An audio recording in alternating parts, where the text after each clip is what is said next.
Hello everyone, I'm Meteorologist Charlie Ironmonger. Thank you so much for joining me today for your 2 p.m. news and weather update from the First Alert Desk. Now I want to start out with a murder that happened back in 2023 where a man has now been arrested in connection with that murder. The Craven County Sheriff's Office arrested DeJuan Frazier, 41 years old, of Craven County yesterday. Warrants show that Frazier is accused of murdering Teron George on August 4th of 2023. Deputies found George's body while conducting a welfare check at George's home at 110 Ferry Road off of Highway 101 between Havelock and Harlow.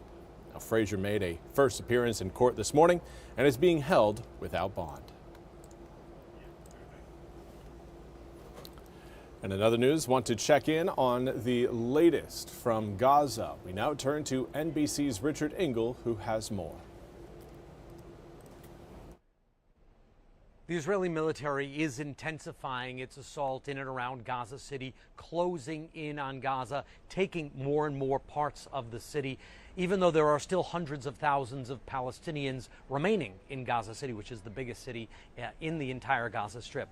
Many Gazans feel that there is no point in leaving. Some have been leaving, but many others believe that there's no safe place to go, that they've been displaced in the past. They are feeling desperate, hopeless, and in some cases, and this is a hard thing to say, they have given up on life. They feel that the world has forgotten about them, that there is no better alternative than staying where they are, seeing what happens, and facing death if it comes. True desperation, true hopelessness. The operation is ongoing. Israel says it is necessary to go into Gaza City because there are parts of Gaza City that have not been examined by Israeli troops, parts of Gaza City that have not been combed through. And Israeli military officials insist that Hamas still has strongholds in Gaza City and that there could be hostages remaining in Gaza City. Hamas has offered to release all of the hostages in a ceasefire agreement, but its condition is that all Israeli troops leave the Gaza Strip and that a new Palestinian government comes in and takes control of Gaza. Israel has rejected that, saying that Hamas must immediately and unconditionally release all of its hostages and that Israeli forces must maintain security control in Gaza, which means some sort of long-term military occupation. And that position has the Israeli military and members of the Israeli public quite divided. There have been protests here in Israel against that very move, with people saying that the war should end, that there should be a new ceasefire, get the hostages out, and don't get involved in another long-term military occupation over the Gaza Strip and the 2 million people who live there. Richard Engel, NBC News, Jerusalem. Thank you very much, Richard, for that report.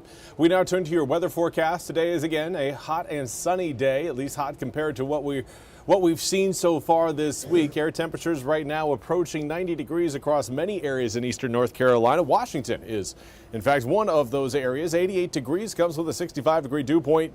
Feels like 90 degrees. South-southwesterly wind at 3 miles an hour, light but effective, as it is boosting air temperatures and boosting our humidity. Air temperatures right now, again, upper 80s to low 90s. If you're looking for a little bit of a relief from the heat, well, right now we're anticipating more of that happening possibly by the time we get to next week, coming into Monday. For now, if you're looking for relief, I would head towards the coast, where we are again seeing more of the low to mid 80s versus the upper 80s to low 90s. Now, a southwesterly wind is present across many inland areas. Those of you watching closer to the water, well, right now it's coming in more out of the south-southeast. Regardless of overall direction, so long as we maintain that southerly wind, we will see the humidity rise, and that's exactly what we have seen over the past 24 hours. Likely going to see it again coming up for tomorrow. Should end up putting our dew points into the low 70s by tomorrow afternoon, which again is just a nice old taste of summer. Right now, mid to upper 60s and even some areas in the low 70s for your dew points. Again, very humid outside, but we do have relief on the way. Again, we will see the humidity fall once we get into Sunday, Monday, and Tuesday. Sunday and Monday, well, particularly Sunday, is going to be a transition day. We're going to start out humid, cloudy, and wet for some, particularly those of you watching closer to the coast. But then as we wake up early Monday morning, the humidity is going to be much, much lower. On Tuesday, may make a comeback along the coast, but I still anticipate most of eastern North Carolina will again largely be looking at lower humidity levels as we start off next week versus what we are seeing right now and what we'll largely see coming up for the start of the weekend. Now, that frontal boundary that's set to give us that relief is going to be moving across eastern North Carolina really more early Sunday morning. We're talking pre-dawn hours of Sunday. By the time we get up around 8, 9, 10 a.m., depending, of course, on how many times you smack that snooze button, we should end up seeing that front stall near the coast. That will leave us with a chance of spotty showers and storms for those of you watching along the eastern side of Highway 17. Western side of 17, not looking at the best shot at rain. We could see some, but I'm not anticipating a whole bunch. We do have, again, our eyes on a area of concern in the central Atlantic right now. Over the next over the next 48 hours has a 60% chance of tropical formation. Over the next 7 days, that goes up to a 90% chance of formation. Next name up on the list is Gabrielle, and it is heading towards the Caribbean.